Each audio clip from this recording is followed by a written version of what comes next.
Hi అందరికీ chicken pickle ఎలా చేయాలో బ్యాచిలర్స్కి కూడా ఈజీగా ఉండేలా సింపుల్ ప్రాసెస్ చూద్దాం.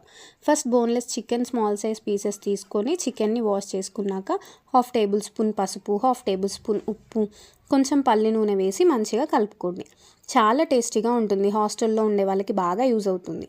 వీడియోలో చూపిస్తున్నట్టు మొత్తం మిక్స్ చేసుకొని పక్కన పెట్టుకోండి. నెక్స్ట్ ప్యాన్లో మీడియం సైజ్ బౌల్తో 1/4 కప్ పల్లి నూనె తీసుకొని ఫ్రైకి పక్కన పెట్టుకోండి. చికెన్లో వాటర్ అంతా పోయేదాకా ఫ్రై చేసుకోండి. నెక్స్ట్ మసాలా కోసం 1 టేబుల్ స్పూన్ ధనియాలు, సేమ్ స్పూన్తో మెంతులు, 1 దాల్చిన చెక్క, 4 లవంగాలు, 1 టేబుల్ స్పూన్ జీలకర్ర, 2 ఇలాచి తీసుకొని కొంచెం ఫ్రై చేసుకొని పౌడర్ చేసుకోండి. చికెన్ గోల్డెన్ బ్రౌన్ కలర్ వచ్చాక ప్లేట్లోకి ట్రాన్స్ఫర్ చేసుకోండి. తర్వాత అదే ప్యాన్లో ఫస్ట్ తీసుకున్న కప్తోనే మళ్ళీ 1/4 కప్ అల్లం వెల్లుల్లి పేస్ట్ వేసి పచ్చివాసన లేకుండా ఫ్రై చేసుకోండి. మంచిగా ఫ్రై చేసుకొని స్టవ్ ఆఫ్ చేయండి. నెక్స్ట్ 1/4 కప్ కారం వేసుకొని ఒక 10 ఎల్లిపాయలని కూడా వేసుకోండి. మళ్ళీ 1/2 కప్ సాల్ట్ వేసుకొని ఫస్ట్ ప్రిపేర్ చేసుకున్న మసాలా మొత్తం వేసుకొని మిక్స్ చేసుకోండి. ఇప్పుడు ఫ్రై చేసి పెట్టుకున్న చికెన్ కూడా వేసుకొని మొత్తం ఒకసారిగా మిక్స్ చేసుకోండి.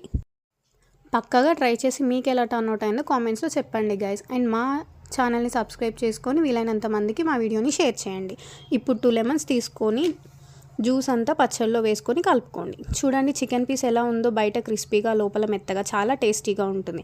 ఒకసారి ట్రై చేసి చెప్పండి. అండ్ నెక్స్ట్ వీడియోతో మళ్ళీ కలుద్దాం ట్విన్స్ వరల్డ్ ఛానల్లో. Bye bye, love you all.